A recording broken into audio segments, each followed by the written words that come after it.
ఈ పునరుద్ధానపు ఆరాధనలో పాలు పంపులు పొందిన ప్రతి ఒక్కరికి దేవుని సేవకునిగా మన ప్రభు యేసుక్రీస్తు వారి ప్రశస్త నామములో హృదయపూర్వకంగా మీకు శుభాలు వందనాలు తెలియచేస్తూ ఉన్నాను. ప్రభు మిమ్మలను, మీ కుటుంబాలను, మీరు కలిగినటువంటి సాంపత్యాన్ని నిండారులుగా దేవుడు దీవించునుగాక.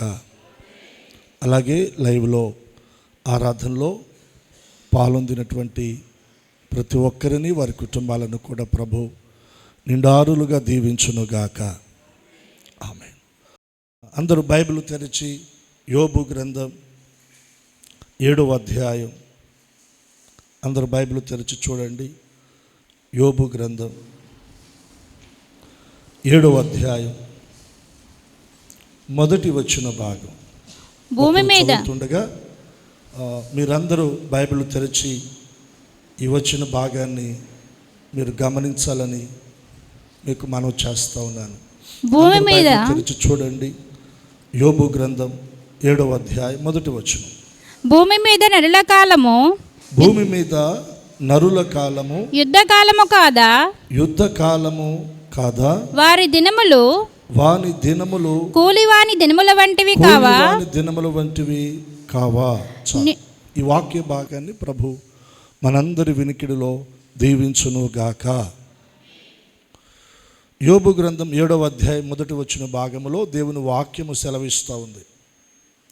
భూమి మీద నరుల కాలము, భూమి మీద నరుల కాలము. నరులంటే ఎవరు? మనమేనా? మనుషులంగా భూమి మీద జీవిస్తున్న ప్రతి ఒక్కరిని ఉద్దేశించి దేవుని వాక్యం చెప్తున్నటువంటి మాట ఏంటంటే, భూమి మీద మానవుని యొక్క దినాలు అవి దేనితో పోల్చబడ్డాయి అంటే యుద్ధ దినాలతో పోల్చబడ్డాయి. ఆ వచ్చిన భాగం నేను చదువుతుండగా మీరందరూ నాతో కలిసి చెప్పండి. భూమి మీద నరుల కాలము యుద్ధ కాలము కాదా? ఆ మాట పక్కన ఒక క్వశ్చన్ మార్క్, ఒక ప్రశ్న మనకు కనబడుతూ ఉంది. దానికి సమాధానం మనం ఇవ్వాలి. ఎవరిని పలకరించి, ఎవరిని పరామర్శించి ఎలా ఉన్నారని మనం అడిగినా వారి దగ్గర నుంచి వచ్చే సమాధానం ఏంటి? మనకి వారు ఎదుర్కొనే ఏదో ఒక సమస్య, ఏదో ఒక బాధ ఖచ్చితంగా వారు మనకి తెలియచేస్తారు. ఇంకా కొంతమంది చెప్పలేక బాగానే ఉన్నాం కానీ బాధలే తప్పలేదయ్యా అంటారు. అంటే ప్రతి మనిషి జీవితంలో ఏదో ఒక ఇబ్బంది, ఏదో ఒక ఇరుకు, ఏదో ఒక శ్రమ, ఏదో ఒక కష్టం, ఏదో ఒక సమస్యతో మనం యుద్ధం చేస్తూనే ఉన్నాం.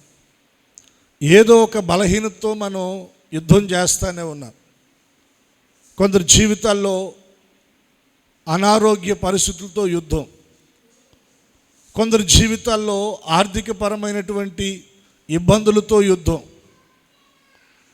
కొందరు జీవితాలలో పిల్లలు వారి యొక్క భవిష్యత్తు విషయంలో ఒక నిరీక్షణ అనేది వారికి లేక వీరేమైపోతారా అన్నటువంటి ఒక మానసికమైన ఒత్తిడితో యుద్ధం,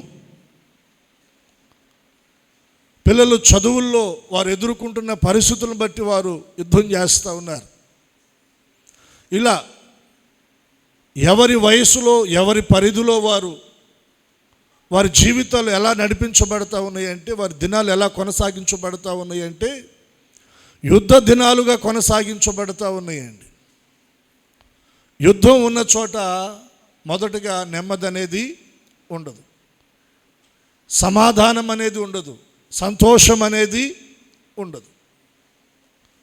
ఈ రోజుల్లో మనం గమనిస్తే ప్రపంచ దేశాల మధ్యన యుద్ధాలు, రాష్ట్రాల మధ్యన యుద్ధాలు, ప్రాంతాల వారీగా ఆయా సమస్యలతో యుద్ధాలు, కుటుంబాల్లో తోబుట్టువుల మధ్యన యుద్ధాలు, ఇలా వ్యక్తిగతంగా ఎన్నో రకాల సమస్యలతో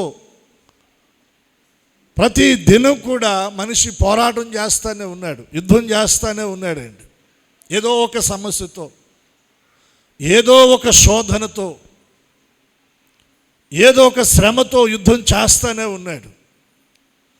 దేవుని వాక్యం కూడా అదే అంటా ఉంది, భూమి మీద నరుల కాలము యుద్ధ కాలము కాదా.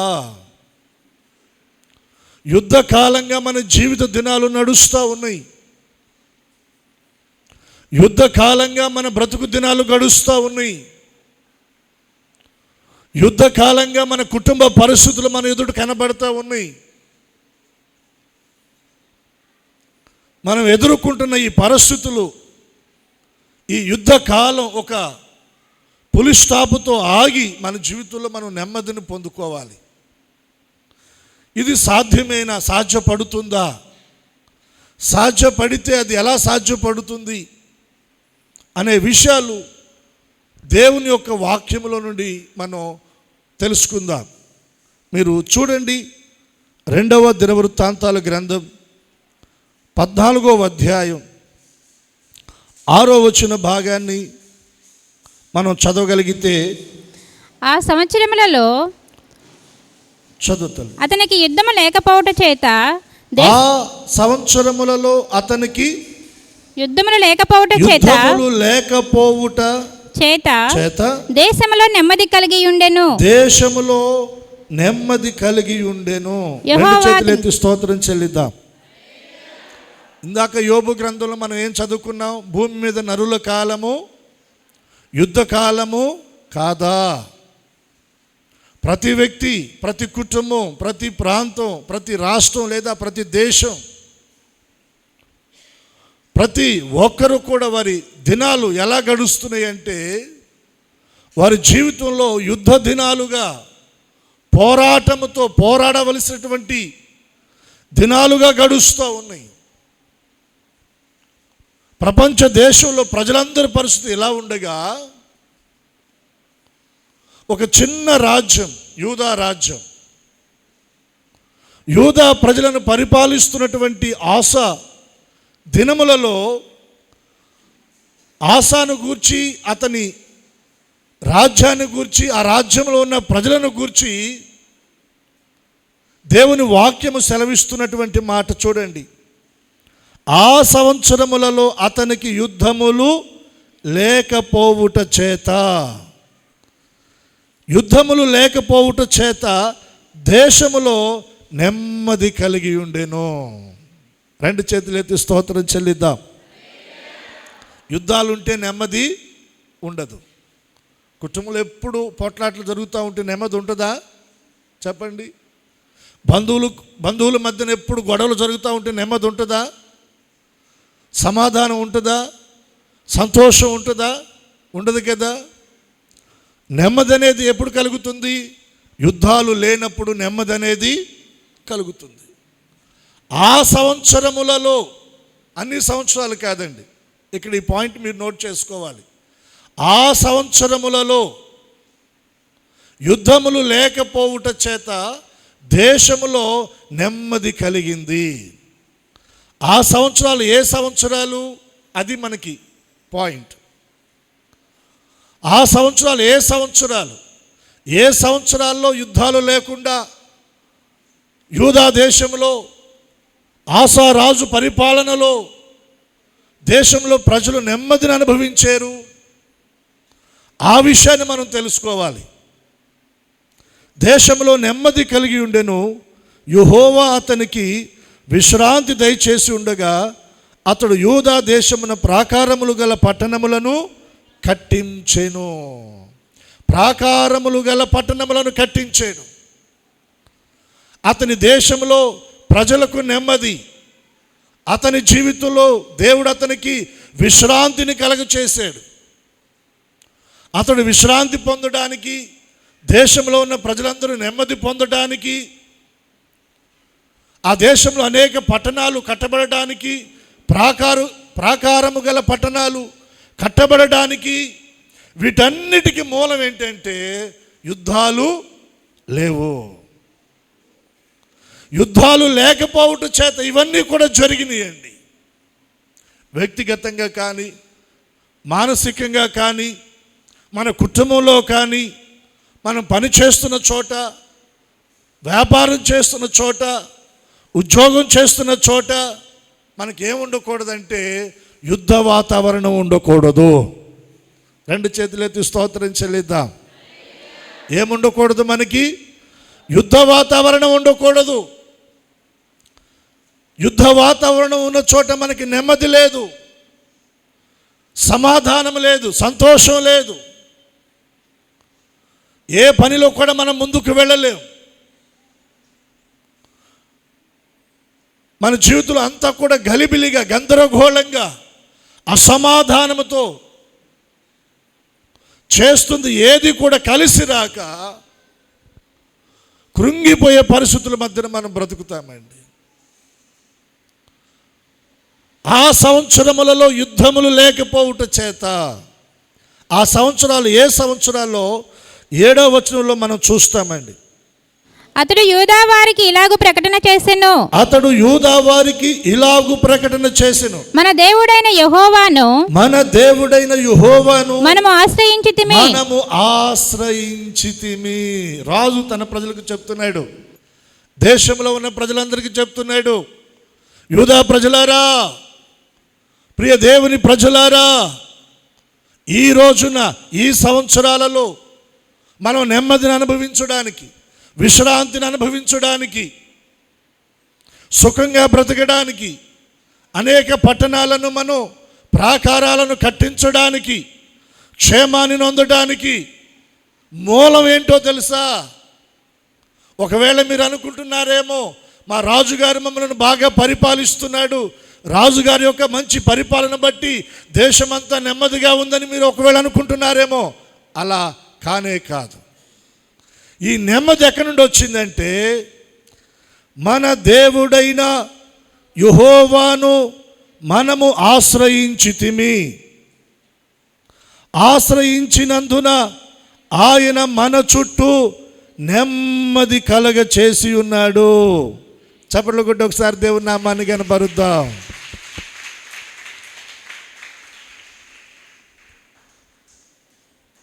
మీరు చదవండి అలాగే. దేశమందు మనము నిర్భయంతరముగా తిరగవచ్చును. ఎలా తిరుగుతున్నారంటే వీళ్ళు? చెప్పాలి, ఎలా తిరుగుతున్నారు? నిర్భయంతరముగా తిరుగుతున్నారంటే అండి,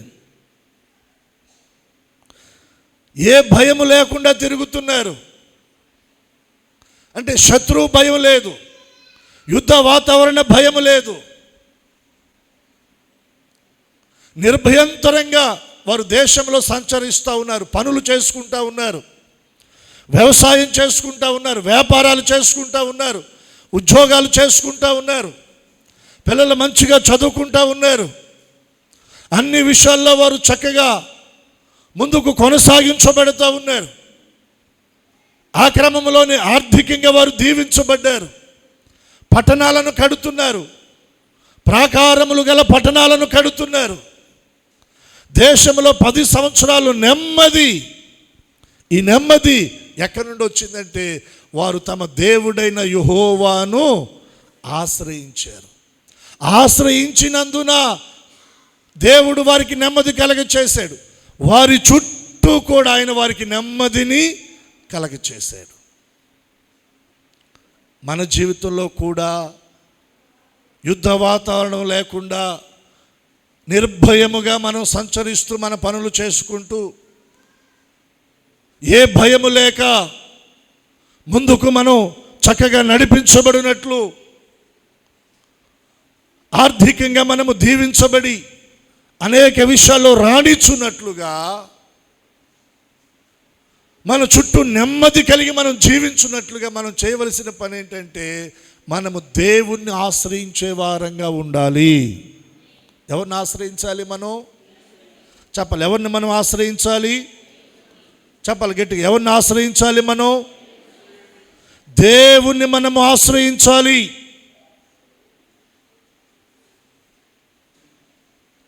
ఒకవేళ దేవుణ్ణి ఆశ్రయించకుండా మన జీవితంలో మన ఆలోచన, మన తలంపులు, మన దృష్టి ఒకవేళ మనుషుల వైపు వెళితే ఖచ్చితంగా మన జీవితంలో యుద్ధాలు చోటు చేసుకుంటాయి. దీనికి ఎవరో ఎగ్జాంపుల్ కాదండి. యూదా రాజైన ఆసా జీవితాన్ని మరలా మనం పరీక్షిస్తే 16వ అధ్యాయంలో 9వ వచనంలో మనం ఆ వాక్య భాగాన్ని మనం గమనించగలిగితే, తన ఎడల యథార్థ హృదయము గలవారిని బలపరుచుటకై యెహోవా కనుదృష్టి లోకమందంతటా సంచారము చేస్తా ఉంది. ఈ విషయమందు నీవు మతి తప్పి ప్రవర్తించితివి గనుక ఇది మొదలుకొని నీకు యుద్ధములే కలుగును. యుద్ధాలే నీవు ఎదుర్కొంటావు. ఆ సంవత్సరాలు ఏ సంవత్సరాలు? యూదా రాజు కానీ యూదా ప్రజలు కానీ వారు దేవుణ్ణి ఆశ్రయించినంత కాలము దేవుడు యుద్ధాలు లేకుండా చేశాడు. ఎప్పుడైతే ఆశ ఆలోచన అతని దృష్టి మనుషుల వైపు తిరిగిందో దేవుడు ఏమంటున్నాడు? నీవు మతి తప్పి ప్రవర్తిస్తున్నావు కాబట్టి ఇది మొదలుకొని నీ జీవితంలో అన్నీ కూడా యుద్ధాలే. 16వ అధ్యాయం ప్రారంభ వచనాల్లో మీరు చూడగలిగితే, ఆసా ఏలుబడియందు 36వ సంవత్సరమున ఇశ్రాయేలు రాజైన బయెషా యూదా వారి మీద దండెత్తి బయలుదేరి యూదా రాజైన ఆసా యొద్దకు రాకపోకలు జరగకుండానట్లు రామాను కట్టింపగా ఆసా యెహోవా మందిరమందున్న రాజనగరునందున్న బొక్కసములోని వెండి బంగారములు తీసి దమస్కులో నివాసము చేయు సిరియా రాజగు బెనహాదునొద్దకు దూతల చేత పంపించి, నా తండ్రికి నీ తండ్రికి కలిగి ఉన్నట్లు నాకు నీకు సంధి కలిగి ఉన్నది. వెండిని బంగారము నీకు పంపి ఉన్నాను. ఇశ్రాయేలు రాజైన బయోషా నన్ను విడిచి అవతలికి పోవునట్లు నీవు అతనితో చేసి ఉన్న సంధిని భంగము చేయుమని వర్తమానము చేసెను. ఇక్కడ మీరు గమనించండి కొద్దిగా దేవుని వాక్యాన్ని. ఇశ్రాయేలు రాజైన బయోషా యూదా వారి మీద దండెత్తి బయలుదేరి యూదా రాజైన ఆసా యొద్దకు రాకపోకలు జరగకుండా రామాను యుద్ధం ప్రకటించలా. ఏం చేస్తా ఉన్నాడు? అక్కడ వారు ఇక్కడికి, ఇక్కడ వారు అక్కడికి రాకపోకలు జరగకుండా ఒక పట్టణాన్ని కట్టించాడు, అడ్డుగా కట్టించాడు, రాకపోకలు జరగకుండా. అంతే, యుద్ధాన్ని ఏం ప్రకటించలా. అయితే ఒకవేళ ఇశ్రాయేలు రాజైన బయోషా తన మీదకి యుద్ధానికి వస్తాడేమోనని ఆసా రాజు ఏం చేస్తా ఉన్నాడు?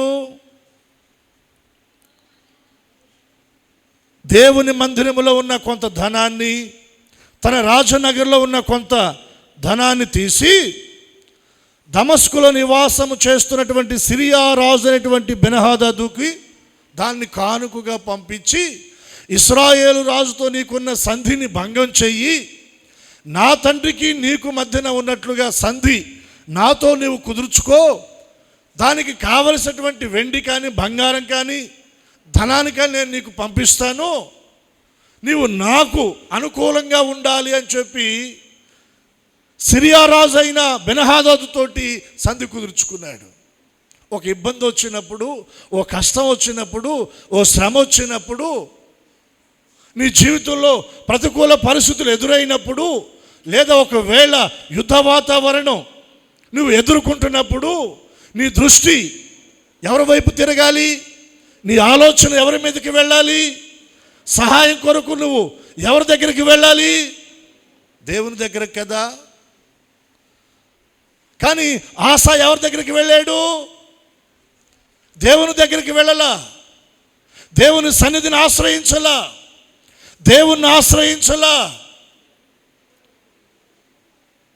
ఒక రాజును ఆశ్రయిస్తూ ఉన్నాడండి, సిరియా రాజును ఆశ్రయిస్తూ ఉన్నాడు.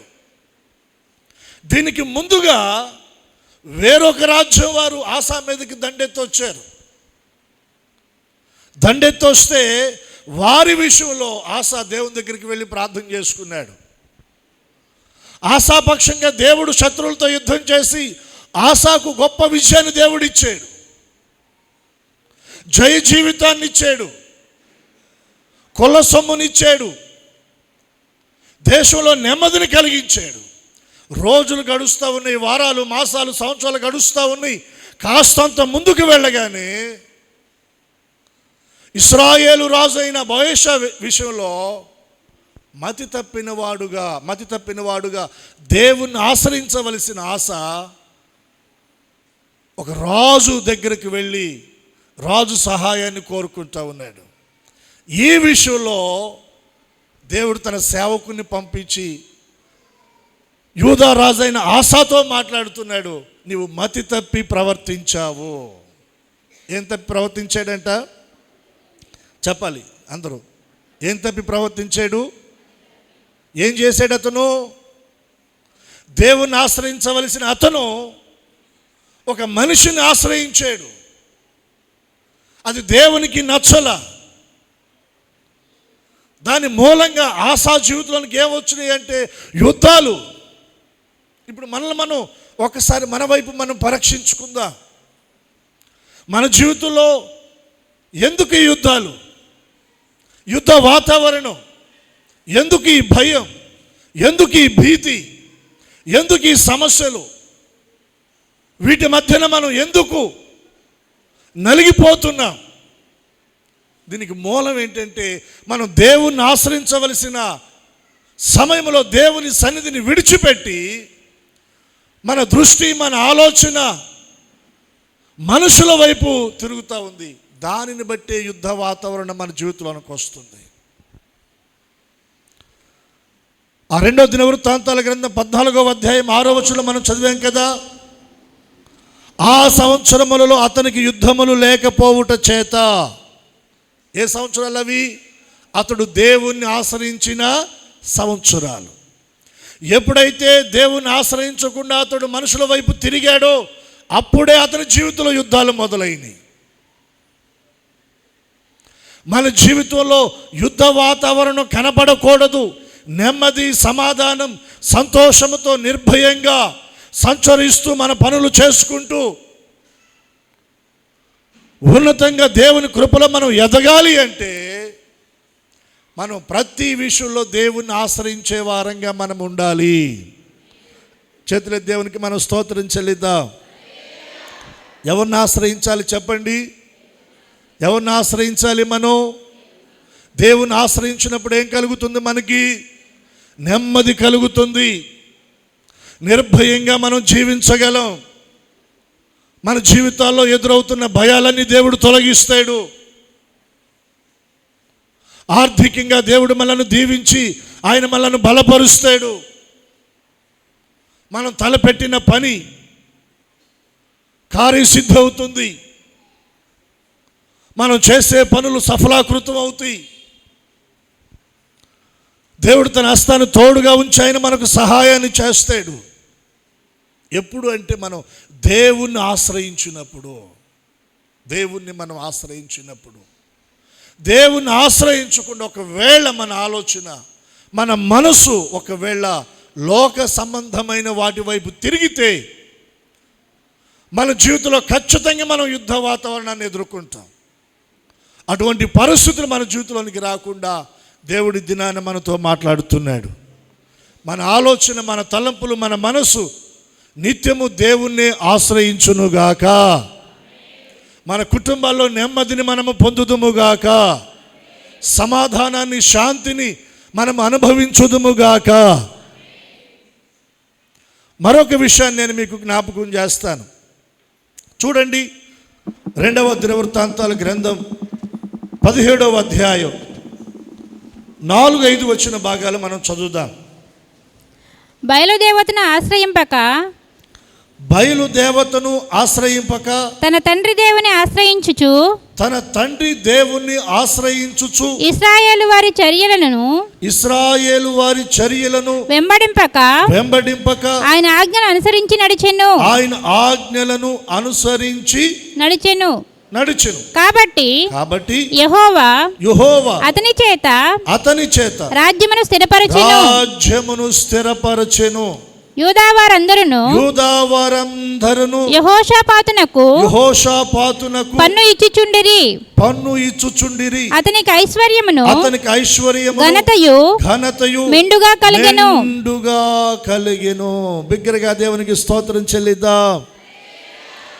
మరొకసారి చెప్దాం. ఈ వచ్చిన భాగాల్లో యెహోషాపాతును గురించి ఇక్కడ వ్రాయబడింది. యెహోషాపాతును గురించి ఇక్కడ వ్రాయబడినటువంటి మాటలు మనం జాగ్రత్తగా గమనించాలి. బయలు దేవతను ఆశ్రయింపక, ఎవరిని ఆశ్రయింపక చెప్పాలి, అందరూ నోరు తెరిచి. బయలు దేవతను ఆశ్రయింపక. ఆ దినాలలో బయలుదేవత ఆరాధనలు, బయలుదేవత దగ్గర బలిపీఠాలను కట్టి బలులు అర్పించటం,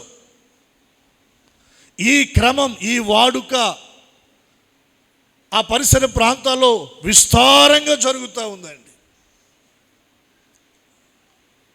ఇశ్రాయేలు ప్రజలందరూ కూడా బయలుదేవతను ఆశ్రయిస్తూ బయలుదేవత బలిపీఠాలు కట్టి ఆ బలిపీఠాల దగ్గర బలులు అర్పిస్తూ బయలును సేవిస్తూ ఉన్నారు. యూదా రాజ్యం కంటే కూడా ఇశ్రాయేలు రాజ్యం పెద్దది. పెద్దవారు ఒక మార్గంలో వెళుతూ ఉన్నప్పుడు ఆటోమేటిక్గా చిన్నవారు కూడా వారినే అనుసరించే ప్రయత్నం చేస్తారు. కానీ ఇక్కడ చిన్న రాజ్యమైన యూదా రాజ్యం యెహోషాపాతు తన కాలంలో బయలుదేవతను ఆశ్రయించలేదంట. ఇశ్రాయేలుల యొక్క చర్యలను కూడా వీరు అనుసరించలేదంట. బయలుదేవతను ఆశ్రయించలేదు. రెండవదిగా ఇశ్రాయేలు యొక్క చర్యలను కూడా వెంబడించాల. ఏం చేశారు చూడండి. తన తండ్రి దేవుణ్ణి ఆశ్రయించుచు ఇశ్రాయేలు వారి చర్యలను వెంబడింపక ఆయన ఆజ్ఞలను అనుసరించి నడిచెను. కాబట్టి యెహోవా అతని చేత రాజ్యమును స్థిరపరచెను. బిగ్గరగా స్తోత్రం చెల్లిద్దాం. యెహోషాపాతు కాలంలో రాజ్యము స్థిరపరచబడిందంట. ఆసా రాజుగా ఉండి పరిపాలించిన కాలంలో దేశంలో ఏం కలిగింది? నెమ్మది కలిగింది. వారు ప్రాకారములు గల పట్టణాలను కట్టించారు. నిర్భయంగా దేశంలో వారు తిరిగి సంచరించి పనులు చేసుకున్నారు. దానికి కారణం ఏంటంటే వారు తమ దేవుడైన యెహోవాను ఆశ్రయించారు. ఆశ్రయించినందున దేవుడు వారికి నెమ్మదిని కలగచేశాడు. ఇప్పుడు యెహోషాపాతు కాలంలో యెహోషాపాతు కూడా తన తండ్రి దేవుడు, తన తాత దేవుడు, అబ్రహాము దేవుడు, ఇస్సాకు దేవుడు, యాకోబు దేవుడు, దావీదు దేవుడు, ఆసా దేవుడు అయినటువంటి యెహోవాను అతడు ఆశ్రయించాడంట. ఆశ్రయించినందున అతని చేత అతని రాజ్యమును దేవుడు ఏం చేశాడంటే స్థిరపరిచాడు. ఈ రోజున మన చేతి పని మన చేతిలో దేవుడు స్థిరపరచునుగాక. మనం చేస్తున్న వ్యాపారమును దేవుడు మన చేతిలో దేవుడు స్థిరపరచునుగాక. ఉద్యోగాన్ని దేవుడు స్థిరపరచునుగాక. మనం చేస్తున్న ప్రయత్నాలను దేవుడు స్థిరపరచునుగాక. అలా స్థిరపరిచి దేవుడు ఆశీర్వదించున్నట్లుగా యెహోషాపాతు చేసినట్లుగా మనం ఏం చేయాలంటే దేవుణ్ణి మనము ఆశ్రయించాలి. ఎవరిని ఆశ్రయించాలి? మనం ఆసా ఒకనాటి కాలంలో సిరియా రాజు అనేటువంటి ఆ వ్యక్తిని ఆశ్రయించడం ద్వారా అతని జీవితంలో యుద్ధ వాతావరణం ఎదుర్కొన్నాడు. దేవుని ఆశ్రయించినంత కాలం అతడు నెమ్మదిని పొందుకున్నాడు. యెహోషాపాతు బయలుదేవతను ఆశ్రయించలేదంట, తన తండ్రి దేవుడైన యెహోవాను ఆశ్రయించాడంట. ఈ రోజున మనం దేవుని ఆశ్రయించే వారంగా ఉండాలి. దేవుని ఆశ్రయించే వారంగా ఉంటే దేవుడు మన చేతుల్లో మనం చేయనది యావత్తును కూడా దాన్ని దేవుడు స్థిరపరిచి ఆస్వాదిస్తాడండి. చాలామంది వారు చెప్పే మాట ఏంటంటే, అయ్యా చేతి పని స్థిరంగా లేదు, ఒక నెల చక్కగా ఉంటే ఇంకొక నెల ఉండటం లేదు, ఆర్థికంగా నలిగిపోతున్నాం, ఆర్థికంగా చితికిపోతున్నాం. కారణం ఏంటంటే ఒక నెల పని ఉంటే ఒక నెల పని ఉండటం లేదు, ఒక మాసంలో వ్యాపారం బాగుంటే ఒక మాసంలో వ్యాపారం బాగోవటం లేదు, ఉద్యోగాల్లో సమస్యలు, రకరకాల సమస్యలతో ప్రభా అయ్యా మేము నలిగిపోతున్నామని వేదన పడుతున్నటువంటి వారు అనేకులు ఉన్నారండి. కారణం ఏంటంటే వారు దేవుణ్ణి ఆశ్రయించక వారి ఆలోచన, వారి దృష్టి, వారి మనసు ఇతర వాటి మీదకి వెళుతూ ఉంది. దేవుడు నిన్ను స్థిరపరచునట్లుగా నువ్వు దేవుణ్ణి ఆశ్రయించాలి.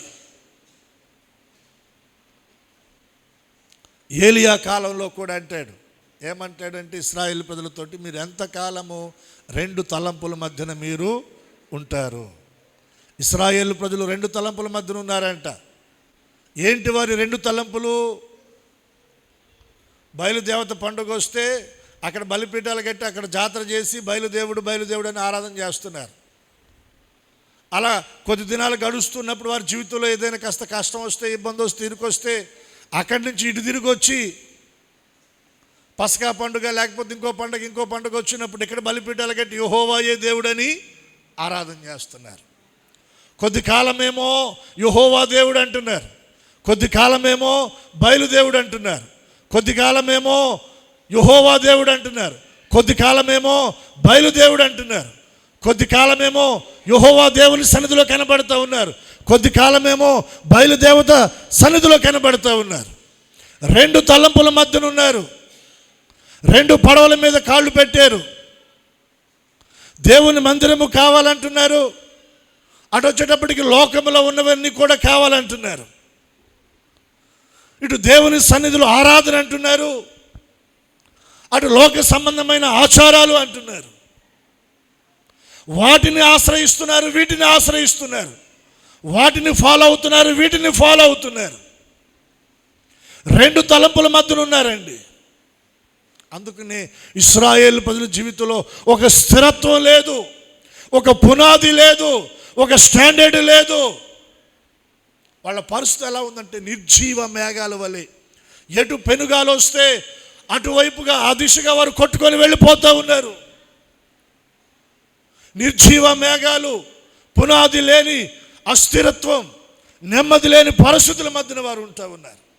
అటువంటి వారిని గూర్చి ఏలియా అంటున్నాడు, ఎన్నాళ్ళు మీరు రెండు తలంపుల మధ్యన బ్రతుకుతారు? యెహోవా దేవుడైతే యెహోవా దేవుని సేవించండి, దేవుడైతే బయలుదేవుడిని మీరు సేవించండి. రుజువు చేసుకోండి ఎవరు జీవం కలిగిన వారు, ఎవరు మనకి జీవాన్ని ఇవ్వగలిగిన వారు, ఎవరు మన జీవితంలో యుద్ధ వాతావరణం లేకుండా మనకు నెమ్మదిని కలగ చేయగలిగిన వారు ఎవరు? దానిని మీరు ఎరిగిన వారి, దాన్ని మీరు తెలుసుకున్న వారి, దానిని మీరు అనుసరిస్తే మీ జీవితంలో నెమ్మది కలుగుతుంది, మీ రాజ్యం స్థిరపడుతుంది, మీ ఆర్థిక పరిస్థితులు స్థిరపడతాయి. ఈ రోజున చాలామంది దేవుని పిల్లలుగా పిలువబడుతున్న వారి జీవితంలో కూడా ఇదే పరిస్థితి జరుగుతూ ఉందండి. కొంత దేవునిలో, కొంత లోకంలో, కొంత సమయం దేవుని ఆరాధిస్తూ మరి కొంత సమయం లోక సంబంధమైన వాటిని అనుసరిస్తూ, ఇటు ప్రార్థన కావాలి, అటు ముహూర్తం కావాలి, ఇటు ఉపవాసం కావాలి, అటు శకునాలు చూడాలి, మళ్ళా సోది చెప్పించుకోవాలి. ఎలా మన కుటుంబాలు స్థిరపడతాయి, ఎలా మన పిల్లల భవిష్యత్తు స్థిరపరచబడుతుంది, ఎలా మనం ఆర్థికంగా స్థిరపడగలం? రెండు పడవల మీద కాళ్ళు పెట్టి ప్రయాణం చేసిన ఎవరైనా ఆ నదీ ప్రవాహంలో లేదా ఆ కాలువలో లేదా ఆ సముద్రంలో గమ్యాన్ని క్షేమంగా చేరగలరా? వాళ్ళు రెండు పడవల మీద రెండు కాళ్ళు పెట్టి ప్రయాణం చేసేవారు ఎవ్వరు కూడా క్షేమంగా గమ్యాన్ని చేరలేరు. రెండు తలంపుల మధ్యన రెండు విధాలుగా ఆత్మీయ స్థితి అటు లోకము కావాలంటూ కొనసాగించబడుతున్న వారి జీవితంలో ఎప్పటికీ వారు స్థిరంగా ఉండలేరండి. యెహోషాపాతు రాజ్యము దేవుడు అతని చేత స్థిరపరిచాడంట. స్థిరపరచబడిన రాజ్యంగా, బండ మీద పునాది వేయబడినటువంటి ఇల్లుగా దేవుడు అతని రాజ్యాన్ని, అతని పరిస్థితులను స్థిరపరిచాడు. ఈరోజు నీ కుటుంబం స్థిరపరచబడాలి. ఆమేన్ చెప్పరా? నీ చేతి పని స్థిరపరచబడాలి, వ్యాపారం స్థిరపరచబడాలి, ఉద్యోగం స్థిరపరచబడాలి, నీ ఆర్థిక స్థితిగతులు స్థిరపరచబడాలి, నీ ఆరోగ్య పరిస్థితులు స్థిరపరచబడాలి, నీ కుటుంబంలో సమాధానము స్థిరపరచబడాలి. వీటన్నిటికీ దేవుడే నీకు పునాదిని వేయాలి. దేవుడే పునాదిని వేసి నిన్ను స్థిరపరచున్నట్లుగా మనం ఏం చేయాలంటే దేవుణ్ణి మనం ఆశ్రయించాలి. రెండు చేతుల దేవునికి మనం స్తోత్రం చెల్లిద్దాం.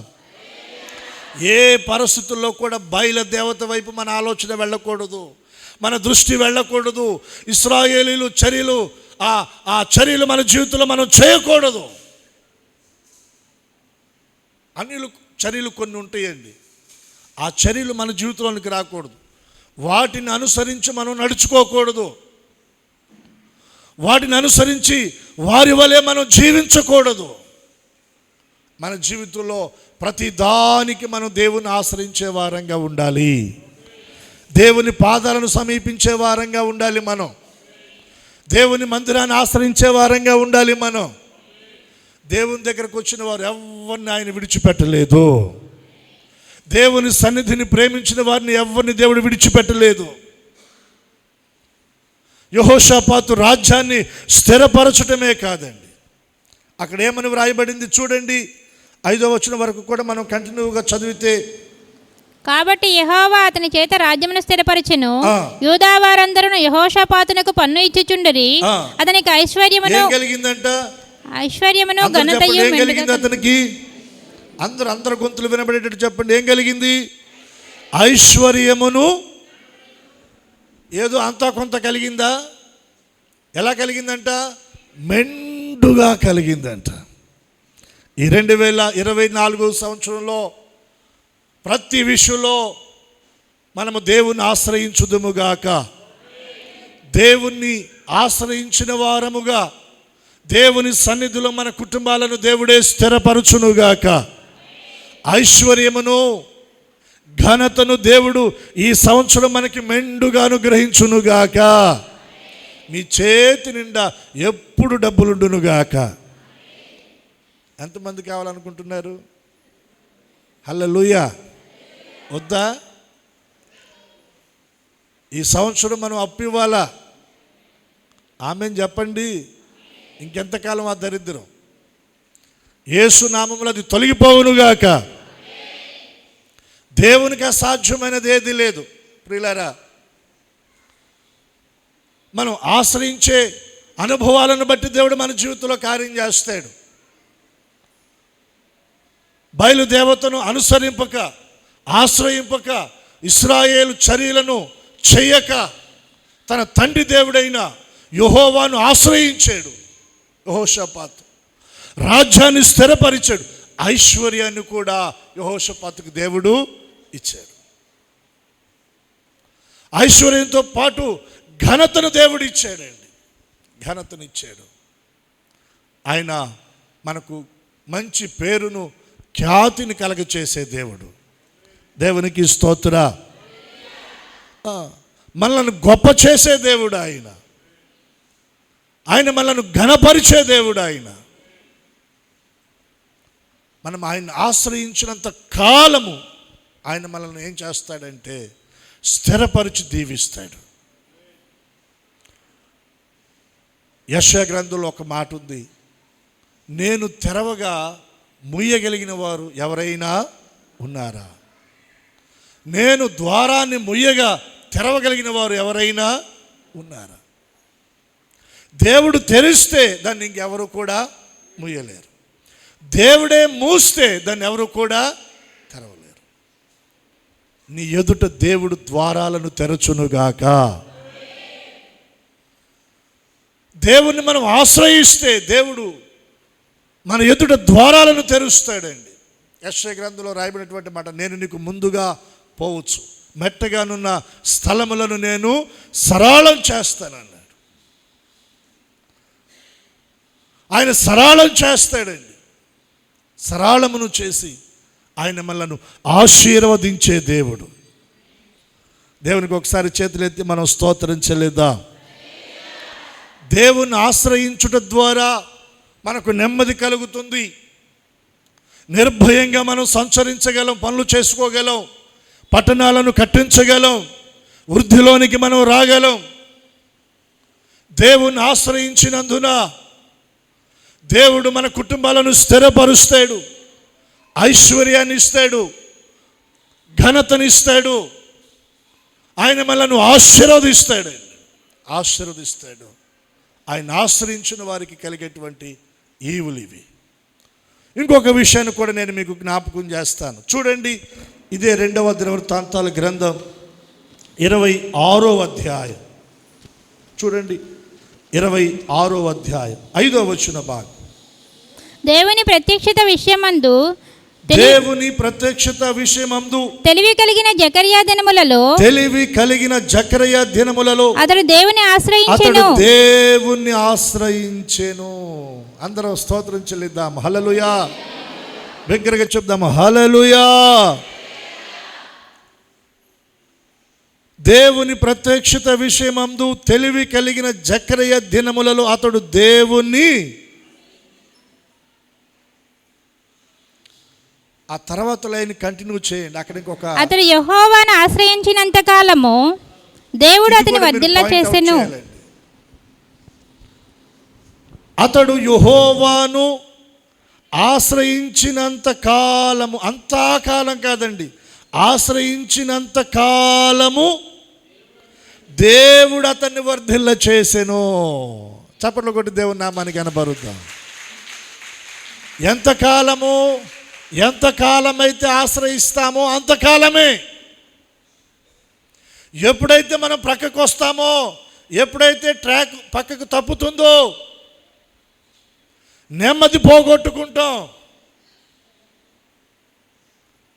దేవుని ద్వారా స్థిరపరచబడవలసిన మనము పునాదులు కదిలించబడతాయి. వర్ధిల్లవలసిన మన జీవితం, ఆ వర్ధిల్లు, ఆ అభివృద్ధిని మనం చూడలేమండి.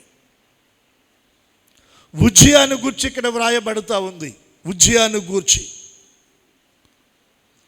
3వ వచనం మనం చదవగలిగితే, ఉజ్జియా ఆరంభించినప్పుడు 16 ఏండ్ల వాడ యెరూషలేములో 52 సంవత్సరములు. ఎన్ని సంవత్సరాలు ఏలాడు? 52 సంవత్సరాలు. సౌలు రాజుగా ఉన్న కాలం ఎంతకాలం? 40 సంవత్సరాలే. దావీదు రాజుగా పరిపాలన కాలం ఎంత? 40 సంవత్సరాలే. సౌలును మించి, దావీదును మించి కూడా ఉజ్జియా రాజ్య పరిపాలన చేశాడంట. ఎంత గొప్ప ఆశీర్వాదం, ఎంత గొప్ప అభివృద్ధి అతని యొక్క దినాలలో. చూడండి, అతడు దేవుణ్ణి ఆశ్రయించినంత కాలము దేవుడు ఏం చేశాడు? వర్ధిల్ల చేశాడు. మన జీవితంలో కూడా ఆశ్రయించినంత కాలము వర్ధిల్లుతాం. ప్రార్థించిన కాలమంతా వర్ధిల్లుతాం. దేవుని మందిరంలో నివసించిన కాలమంతా వర్ధిల్లుతాం. పరిచర్యలో ఉన్నంత కాలం వర్ధిల్లుతాం. ఎప్పుడైతే కొంచెం ట్రాక్ పక్కకు వెళుతుందో అప్పుడే ప్రమాదం పొంచుంది. ఏం పొంచుంది చెప్పండి?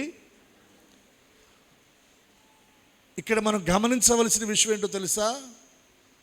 మన నెమ్మది అయినా, మన స్థిరత్వం అయినా, మనకు కలిగిన ఐశ్వర్యమైనా, మనకు కలిగిన ఘనత అయినా, మన వర్ధిల్లిన అనుభవాలైనా, ఇవన్నీ మన తెలివితేటల మీద, మన సామర్థ్యం మీద ఆధారపడి లేదు. దేవుని ఆశ్రయించుట వలన ఆధారపడి ఇవన్నీ కూడా మనం పొందుకున్నాం. జరిగే ఒక గొప్ప ప్రమాదం ఏంటో తెలుసా? దేవుని ద్వారా మనము దీవించబడిన తర్వాత, ఆస్వాదించబడిన తర్వాత, గొప్ప చేయబడిన తర్వాత, వర్ధిల్లిన అనుభవానికి వచ్చిన తర్వాత, ఇవన్నీ దేవుని ద్వారా మనం పొందుకున్నామన్నది మరిచి మన హృదయంలోనికి ఏమొస్తుందో తెలుసా? ఎవరో చెప్పారు కరెక్ట్గా. అది ఉజ్జియా జీవితంలో చోటు చేసుకుందండి. అదే అధ్యాయంలో మీరు చూడగలరు. 26వ అధ్యాయంలోనే 16వ వచనాన్ని చూడండి. అయితే అతడు స్థిరపడిన తరువాత అతడు మనసున గర్వించి చెడిపోయెను. ఏమొచ్చింది మనసులోకి? ఏమొచ్చింది మనసులోనికి? 14వ వచనాన్ని చూడండి. ఉజ్జియా ఈ సైన్యం అంతటికి డాళ్లను, ఈటెలను, శిరస్త్రాణములను, కవచములను, వీలులను, వడిసెలను చేయించెను. మరియు అతడు అంబులనేమి, పెద్ద రాళ్లనేమి ప్రయోగించుటకై ఉపాయశాలలను కల్పించిన యంత్రములను యెరూషలేములో చేయించి దుర్గములలోను బురుజులలోనూ ఉంచెను. అతడు స్థిరపడు వరకు అతనికి ఆశ్చర్యకరమైన సహాయము కలిగెను గనుక అతని కీర్తి దూరముగా. అతడు స్థిరపడు వరకు అతనికి ఆశ్చర్యకరమైన సహాయము ఎవరిచ్చారు? అతడు దేవుని ఆశ్రయించినందున దేవుడు అతనికి ఆశ్చర్యకరమైన సహాయాన్ని ఇచ్చాడు. దేవుని సహాయము ద్వారా వర్ధిల్లాడు, దేవుని సహాయము ద్వారా వృద్ధి చెందాడు, దేవుని సహాయము ద్వారా స్థిరపడ్డాడు, దేవుని సహాయము ద్వారా నెమ్మది పొందుకున్నాడు, దేవుని సహాయము ద్వారా నిర్భయముగా సంచరిస్తూ ఉన్నాడు.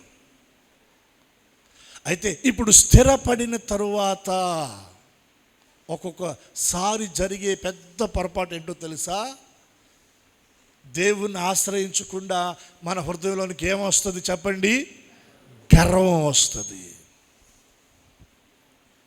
నేనంటాను, ఈ రోజున మనం కలిగి ఉన్న ఈ క్షేమాన్ని బట్టి మనం గర్వపడకూడదు. ఈ రోజున మనం కలిగి ఉన్న ఆర్థిక వనరులను బట్టి మనం గర్వపడకూడదు. ఈ రోజున ఒకవేళ మనం మంచిగా భక్తి చేస్తూ ఉండొచ్చండి. కొందరిలో భక్తి గర్వం కూడా ఉంటుంది. భక్తి విషయంలో కూడా మనం గర్వించడానికి లేదు. దేనిని బట్టి మనం గర్వించకూడదు. దేనిని బట్టి గర్వం మన మనసులోనికి రాకూడదు, మన హృదయంలోనికి రాకూడదు, మన ఆలోచనలోనికి రాకూడదు. గర్వం అది మన పతనానికి మొదటి మెట్టు. నాశనానికి ముందు ఏం నడుస్తుంది? పడిపోవడానికి ముందు ఏమొస్తుంది? ఈ రెండు మనకి దూరం అవునుగాక. ఎప్పటికీ ఎప్పటికీ ఎప్పటికీ ఎంత ఆరోగ్యం ఉన్నా, ఎంత బలం ఉన్నా, ఎంత ఆర్థిక వనరులున్నా, ఎంత స్థిరపడినా, ఎంత నెమ్మది అనుభవిస్తున్నా, ఎన్ని సౌఖ్యాలు, సౌకర్యాలు, సౌభాగ్యాలు మనం కలిగి ఉన్నా, వాటిని బట్టి మనం ఎప్పుడు అతిశయించడానికి లేదు. కానీ అటువంటి వాటి మధ్య మనం ఉన్న ప్రతి నిమిషం మనం ఆధారపడవలసింది, ఆశ్రయించవలసింది దేవుణ్ణి. కానీ ఇక్కడ ఉజ్జియా ఏం చేశాడు? అతడు స్థిరపడిన తరువాత అతడు మనసున ఏమయ్యాడంట? గర్వించి చెడిపోయాడంటే. మనసులోనికి ఎప్పుడైతే గర్వం వచ్చిందో, ఎప్పుడైతే మనసులోనికి గర్వం చోటు చేసుకుందో, అతలోనికి గర్వం ఎప్పుడైతే వచ్చిందో ఏమైపోయాడు అతను చెప్పండి? గర్వం ఏం చేసింది అతన్ని? ఎవరో మనం జడగొట్టాల్సల్లా. గర్వం అంత వచ్చేస్తే లోనికి అదే మనల్ని చెడగొట్టేస్తుంది. అర్థమైందా? చాలామంది ఏమంటారంటే వాళ్ళ మీద వీళ్ళ మీద పెడతారు. మా పిల్లడు వాళ్ళ పిల్లలతో సావాసం చేసినాక పాడైపోయాడు. వాళ్ళ మీద వీళ్ళ మీద కాదండి, అసలు ఎవరి మీద మనం పెట్టాల్సిన అవసరం. మనోళ్ళు అంటారు పెద్దవాళ్ళు, మన బంగారం ఎక్కడికి వెళ్ళాల్సిన పని ఉండదు. వాళ్ళని వెళ్ళిన అసలు మనం ఎందుకు విమర్శించటం? మనం ఎక్కడ సరి చేసుకోవాలో, ఎక్కడ మనం జాగ్రత్త పడాలో, ఎక్కడ మన పాదం పక్కకి వెళ్ళిందో దాన్ని మనం గ్రహించగలిగితే చాలు. మనం చక్కగా మన జీవితాలను దేవునిలో కట్టుకోగలం, ఆత్మీయంగా మనం దేవునిలో స్థిరపడగలం. దేవుడు మనల్ని ఆస్వాదిస్తాడు. ఉజ్జియా చెడిపోవడానికి, పాడైపోవడానికి, పతనమైపోవడానికి, నాశనమైపోవడానికి ఎవరో కారణం కాదండి. అతనిలోనికి వచ్చిన గర్వం ఏంటి చెప్పండి? అది అతనిలోనికి వచ్చిన గర్వం అతన్ని చెడగొట్టింది. ఆ గర్వం ఏం చేసింది? యాజకుడు చేయవలసిన దానిని ఇతడు చేసేటట్లుగా సాహసించి ముందుకి వెళ్ళాడు. ప్రత్యక్షపు గుడారములో, దేవుని మందిరములో యాజకులు ధూపము వేయాలి. కానీ ఉజ్జియా గర్వించిన వాడై ఆ ధూప వేదిక మీదకి ఎక్కి ధూపం వేసేదానికి ధూపార్తిని పట్టుకున్నాడంట. అక్కడున్న యాజకులు వచ్చి మందలించారు, అది నీ పని కాదు, అది యాజకులు చేయవలసిన పని, అది దేవుని దృష్టిలో ఘోరమైన దుష్కార్యం, అది ధూపార్తిని అక్కడ పెట్టి నువ్వు బయటికి రా అంటే యాజకుల మీద సైతం కూడా ఉజ్జియా కోపగించుకున్నాడు. అలా కోపగించుకోవడానికి అతను ఏం పని చేసింది? గర్వం. నాకు నువ్వు చెప్తావా నేను ఎవరిని? నేను రాజుని. వెంటనే ఉజ్జియా మీదకి దేవుని కోపం వచ్చేసింది. ఉజ్జియా నొసట ఏం కనబడింది? కుష్టి పొడ కనపడిందండి. చూడండి 19వ వచనం. ఉజ్జియా ధూపము వేయుటకు ధూపార్తిని చేత పట్టుకుని రౌద్రుడై యాజకుల మీద కోపము చూపెను. యెహోవా మందిరములో ధూపపీఠ ప్రక్క అతడు ఉండగా యాజకులు చూచుచున్నప్పుడే అతని నొసట కుష్టి రోగము ప్రధాన యాజకుడైన అజర్యాయును యాజకులందరూ అతని వైపు చూడగా అతని నొసట కుష్ఠము గలవాడై ఉండెను గనుక వారు తడవు చేయక అక్కడి నుండి అతన్ని బయటికి వెళ్ళగొట్టిరి. యెహోవా అతన్ని మొత్తునని ఎరిగి బయటకు వేటకు తానును. ఎవరు మొత్తారు? ఏమొచ్చింది? 21వ వచనం. రాజైన ఉజ్జియా తన మరణ దినము వరకు కుష్ఠిరోగి యెహోవా మందిరంలోనికి పోకుండా ప్రత్యేకింపబడిన గనుక అతడు ప్రత్యేకముగా ఉండి ఇంటిలో నివసించుచుండెను. అతని కుమారుడైన యోతాము రాజు ఇంటి వారికి అధిపతి, దేశపు జనులకు న్యాయము తీర్చుచుండిన. ఉజ్జియా చేసిన ఇతర కార్యమును గూర్చి ఆమోజు కుమారుడైన ప్రవక్తయునైన యెషయా వ్రాసెను. ఉజ్జియా తన పితరులతో కూడా నిద్రించెను. అతడు కుష్ఠిరోగి అని రాజుల సమాధి అయిన శ్మశాన భూమిలో అతడు పితరుల దగ్గర అతని కుమారుడైన యోతాము అతనికి బదులుగా రాజు అయ్యెను.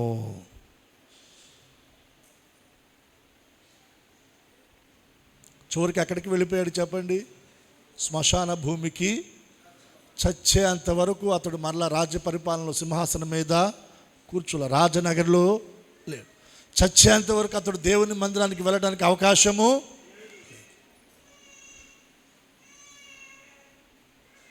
గర్వం దేవుని మందిరానికి అతన్ని దూరం చేసింది, తన కుటుంబానికి దూరం చేసింది, రాజ్యానికి దూరం చేసింది. చనిపోయేంతవరకు అతడు అదే రోగంతో ఉన్నాడంటే, చచ్చిపోయేంతవరకు. గర్వం ఎంత పాడు చేసిందండి. స్థిరపడిన తర్వాత మన జీవితంలోకి వచ్చేది ఏంటంటే గర్వం. అది రాకుండా మనం జాగ్రత్త పడాలి. దేవునికి ఒకసారి స్తోత్రం చెల్లిద్దాం, చెప్దామా హల్లెలూయా. ఏం రాకూడదు మనలోనికి? గర్వం రాకూడదు. ఎప్పటికీ ఏ విషయంలోనైనా మనం దేవుణ్ణి ఆశ్రయించే వారంగా. అతడు దేవుని ఆశ్రయించినంత కాలము దేవుడు ఏం చేశాడు? అతన్ని వర్ధిల్ల చేశాడు. సమయోచితమైన సహాయం అతనికి దొరికింది. దేవుని సహాయం అతడు పొందుకున్నాడు. ఈ రోజున సమయోచితమైన సహాయం, దేవుని దగ్గర నుండి సహాయాన్ని మనం పొందుకునేటట్లుగా, దేవుని సహాయముతో మనము వర్ధిల్లునట్లుగా మనము దేవుణ్ణి ఆశ్రయించుదుముగాక. భూమి మీద నరుల కాలము ఏ కాలం అది? యుద్ధకాలం. యుద్ధ దినాలు మన జీవితంలో కనబడకుండా, యుద్ధ దినాలు తొలగించబడి మనం నెమ్మదిగా సమాధానముతో బ్రతికి నిర్భయముగా మన పనులు చేసుకుంటూ దేవుని కృపలో మనం బలపడి ముందుకు నడిపించబడినట్లుగా, ఆశ దేవుని ఆశ్రయించినట్లుగా మనం కూడా దేవుణ్ణి ఆశ్రయించుదుముగాక. యెహోషాపాతు దేవుణ్ణి ఆశ్రయించినంత కాలము ఏమయ్యాడు? అతని రాజ్యాన్ని దేవుడు స్థిరపరిచాడు. ఐశ్వర్యాన్ని, ఘనతను యెహోషాపాతుకు దేవుడు ఇచ్చాడు. ఉజ్జియా కూడా దేవుణ్ణి ఆశ్రయించినంత కాలము ఏమయ్యాడు? వర్ధిల్లాడు. సమయోచితమైన సహాయము, దేవుని సహాయాన్ని అతడు పొందుకున్నాడు. మనం కూడా దేవుణ్ణి ఆశ్రయిద్దాం, ఎప్పటికీ దేవుణ్ణి ఆశ్రయిద్దాం. ఒకవేళ మన ఆలోచన తలంపులు దేవుని మీద కాకుండా ఒకవేళ ప్రక్కకు వెళితే, ఉజ్జియా పరిస్థితి, ప్రక్కకు వెళ్ళిన ఆశా పరిస్థితులు మనం చూసాం. అలా కాకుండా దేవుడు తేటగా సూటిగా మనతో మాట్లాడుతుండగా, మన మరణ దినము వరకు, తుది శ్వాస వరకు, మన బ్రతుకు దినములన్నిట, ప్రభు రాకడ పర్యంతము మన బ్రతుకు దినాల్లో దేవుని మాత్రమే ఆశ్రయించుదుముగాక. దేవుని మీద మాత్రమే మన దృష్టి నిలుపుదుముగాక. ఇబ్బందుల్లో, ఇరుకుల్లో, బాధల్లో, బలహీనతలు, అనారోగ్య పరిస్థితుల్లో, ఆర్థిక సమస్యల్లో, ఒకవేళ ఇంకా ఇతర వాటిల్లో కూడా ఒకవేళ ఏదైనా ప్రాబ్లమ్స్ మనం ఫేస్ చేస్తున్నా, ప్రతి విషయంలో ఎవరిని ఆశ్రయించాలి? మనం దేవుణ్ణే మనం ఆశ్రయించుదుముగాక. దేవుని పాదాలనే మనం ఆశ్రయించుదుముగాక. యేసయ్య అన్నాడు, నా యొద్దకు వచ్చువా నేను ఎంత మాత్రము కూడా త్రోసివేశాడా? ఎవరినైనా త్రోసివేశాడా? ఎంత ఘోర పాపినైనా ఏం చేశాడు? ఆయన హత్తుకున్నాడు, కౌగిల్లోనికి తీసుకున్నాడు, చేయి చాపి వారిని ముట్టాడు, బాగు చేశాడు, శుద్ధినిగా చేశాడు, వారిని ఆశీర్వదించాడు. ఒకవేళ ఈ రోజున లోక సంబంధమైన వాటి వైపు మన ఆలోచన వెళుతూ ఉంటే, నీ పరిస్థితిని ఎరిగిన దేవుడు నీకు చెప్తా ఉన్నాడు, అది నీకు క్షేమము కాదు. 2 పడవల మీద నువ్వు కాళ్ళు పెట్టద్దు, 2 తలంపుల మధ్య నువ్వు జీవించొద్దు. పూర్తిగా దేవుని వైపు తిరుగు, దేవుని ఆశ్రయించు, దేవుని మీద నీ దృష్టి నిలుపు, దేవుని ఆధారం చేసుకో, దేవుని పాదాలు పట్టుకో. దేవుడు నీకు నెమ్మదినిస్తాడు, దేవుడు నీ కుటుంబాన్ని స్థిరపరుస్తాడు, దేవుడు నిన్ను వర్ధిల్ల చేస్తాడు. సమయోచితమైన సహాయాన్ని నువ్వు పొందుకుంటావు. హల్లెలూయా! దేవుని సహాయాన్ని నువ్వు పొందుకుంటావు. సమయోచితమైన సహాయం అంటే నువ్వు యుద్ధం చేయక్కర్లా, ఆల్రెడీ దేవుడు అక్కడ మాటుగాండ్రని దేవుడు పెట్టేస్తాడు. నీ కొరకు వారు యుద్ధం చేస్తారు. హల్లెలూయా! ప్రయాసపడి పోగు చేసే పని ఆయన ఎవరికి అప్పగిస్తాడు చెప్పండి? పాపాత్ములకు అప్పగిస్తాడు. నువ్వెక్కడికి వెళ్ళినా నీకు కావలసిన వనరులు సమయోచితంగా దేవుడు నీకు సహాయం చేస్తూ ఆయన నీకు అందిస్తాడు. అది వ్యాపారమైన, ఉద్యోగమైన, చేతి పనైనా, వ్యవసాయమైనా, చదువులైనా, సమయోచితమైన సహాయం, సమయోచితమైన కృప దేవుని దగ్గర నుంచి నువ్వు పొందుకుంటావు. అలా పొందుకునేటట్లుగా లోక సంబంధమైన వాటిని ఆశ్రయించకుండా దేవుణ్ణే మనం ఆశ్రయించుదుముగాక. చివరికి ఒక రిఫరెన్స్, యెషయా గ్రంథం 31వ అధ్యాయం 1వ వచనాన్ని చదవండి. అందరూ బైబిల్ తెరిచి యెషయా గ్రంథం 31వ అధ్యాయం. ఇశ్రాయేలు పరిశుద్ధ దేవుని లక్ష్య పెట్టకయు. అందరూ ఆ వచన భాగాలు మీరు చూడాలి దయచేసి. యెషయా గ్రంథం 31వ అధ్యాయం మొదటి వచనం, ఇశ్రాయేలు పరిశుద్ధ దేవుని లక్ష్య పెట్టకయు యెహోవా యొద్ద విచారింపకయు దేవుని దగ్గర విచారింపకయు సహాయము నిమిత్తము దేని కొరకంట? సహాయము నిమిత్తము ఐగుప్తునకు వెళ్ళుచు గుర్రములను ఆధారము చేసుకొని వారి రథములు విస్తారములనియు రౌతులు బలాఢ్యులనియు వారిని ఆశ్రయించు వారికి ఎవరికి శ్రమ? పరిశుద్ధ దేవుని లక్ష్య పెట్టక, అంటే దేవుని సన్నిధిని దేవుని నిర్లక్ష్య పెట్టి, దేవుని సన్నిధిని విడిచిపెట్టి, దేవుని మందిరాన్ని విడిచిపెట్టి, దేవుని విడిచిపెట్టి తిరిగే వారికి శ్రమ. ఈరోజు బాగుండొచ్చు నీ జీవితంలో, కానీ అది శాశ్వతం కాదండి. ఈరోజు నువ్వు దేవుని నిర్లక్ష్య పెడితే, నీ కష్టకాలంలో దేవుడు నిన్ను నిర్లక్ష్య పెట్టాడు అనుకో, నీ పరిస్థితి ఏమైపోద్దో ఒకసారి ఆలోచన చేయి. ఈ రోజున దేవుని మందిరాన్ని నువ్వు నిర్లక్ష్య పెడితే, నీ పందిలో దేవుడు నిన్ను నిర్లక్ష్య పెడితే నీ పరిస్థితి ఏమైపోద్దో ఆలోచన చేయి. చాలామంది నిర్లక్ష్య పెడతా ఉన్నారంట.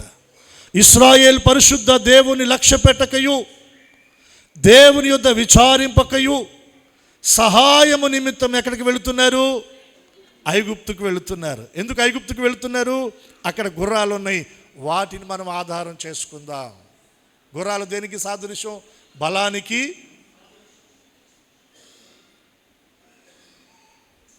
వారిని వీరిని చూసి, వారి బలాన్ని వీరి బలాన్ని ఆధారం చేసుకొని దేవుని దగ్గర విచారించకుండా, దేవుని పాదాలు పట్టుకోకుండా, దేవుని లక్ష్య పెట్టకుండా తిరుగుతున్నటువంటి వారికి శ్రమ అండి. వారి రథములు విస్తారములనియు రౌతులు బలాఢ్యులనియు వారిని ఆశ్రయించు వారికి.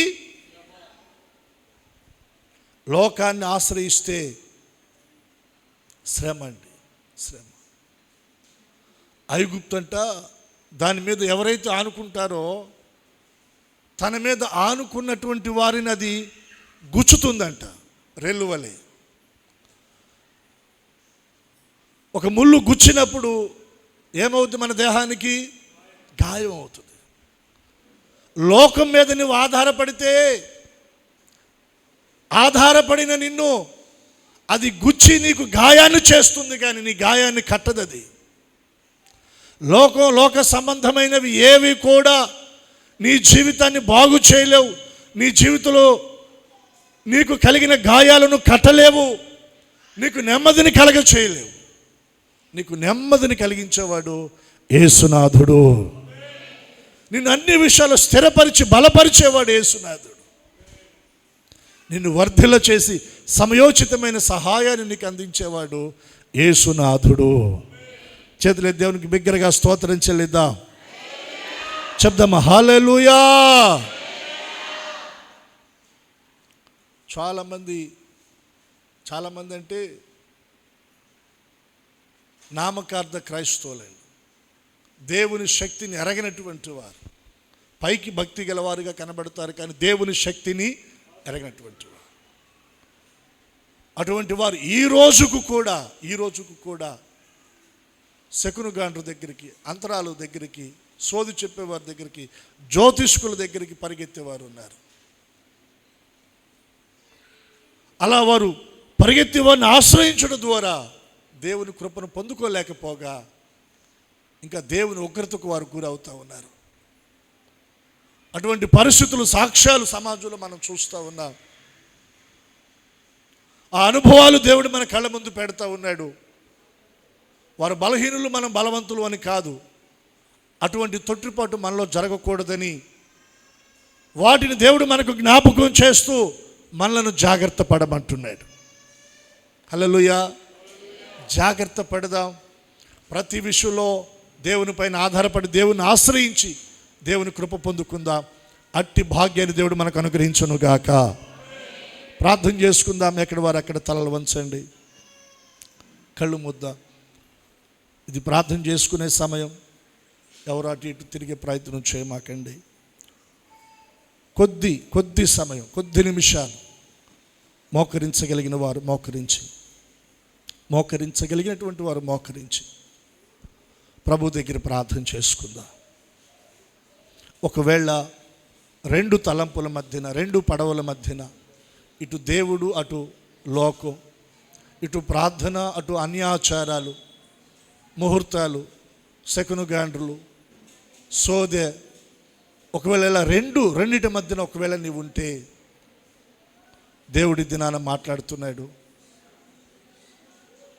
ఇశ్రాయేలు పరిశుద్ధ దేవుణ్ణి లక్ష్య పెట్టక ఒకవేళ నీవు లోకం వైపు తిరుగుంటే శ్రమ శ్రమ శ్రమ. నీవు ఆశ్రయించవలసింది లోకాన్ని కాదు, ఐగుప్తును కాదు, ఆచారాలను కాదు, ముహూర్తాలను కాదు. నీవు ఆశ్రయించవలసింది దేవుణ్ణి, దేవుని సన్నిధిని నువ్వు ఆశ్రయించాలి. దేవుని పాదాలు పట్టుకున్నాడు. అయ్యా, యెహోషాపాతు, ఉజ్జియా, ఆసా రాజులను మా ముందు ఉంచావు తండ్రి. ఆసా మిమ్మలను ఆశ్రయించినంత కాలము నెమ్మది పొందుకున్నాడయ్యా.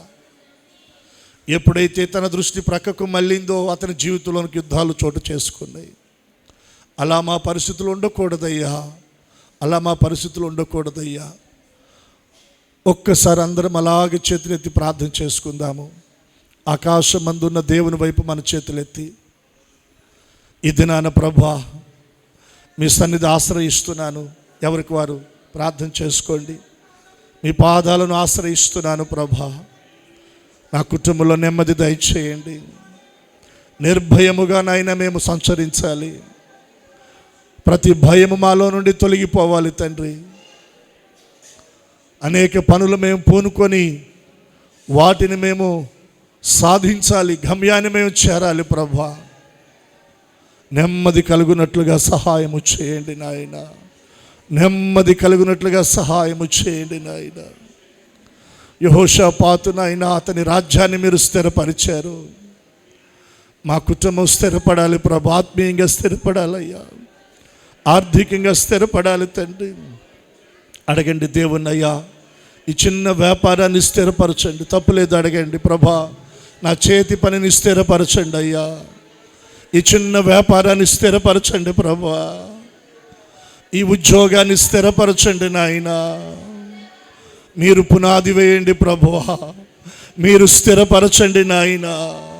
నా కుటుంబంలో ఆర్థిక స్థితిగతులు నాయన అతలాకుతలమైపోతా ఉన్నాయి ప్రభా. అయ్యా స్థిరపరచండి నాయన. ఆరోగ్యాన్ని స్థిరపరచండి నాయన. పిల్లల భవిష్యత్తును స్థిరపరచండి నాయన.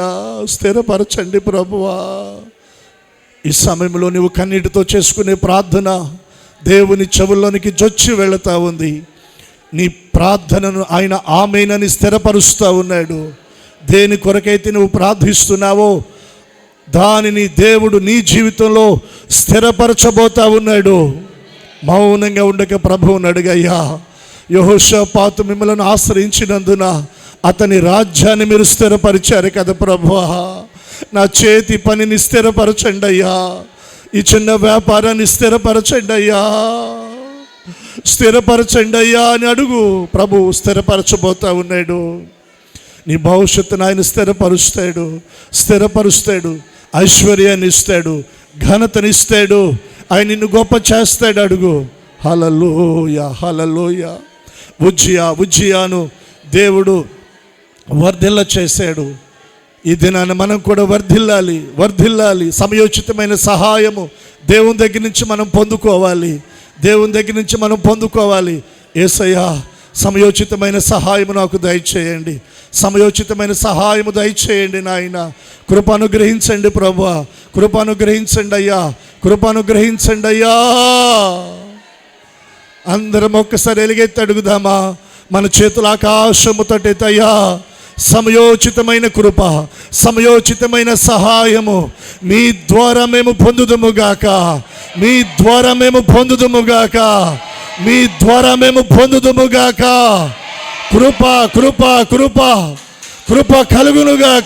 కృప కలుగునుగాక. సమయోచితమైన కృప బలపరుచునుగాక. సమయోచితమైన కృప సహాయము చేయునుగాక. సమయోచితమైన కృప మనలను నడిపించునుగాక. సమయోచితమైన కృప మనలను ఆవరించునుగాక. కృప ఆవరించునుగాక. కృప ఆవరించునుగాక. మహిమ ఆవరించునుగాక. ప్రభావం ఆవరించునుగాక. మన కుటుంబాలు దేవుని మహిమతో నింపబడునుగాక. మన పిల్లలు దేవుని ప్రభావముతో కప్పబడుదురుగాక.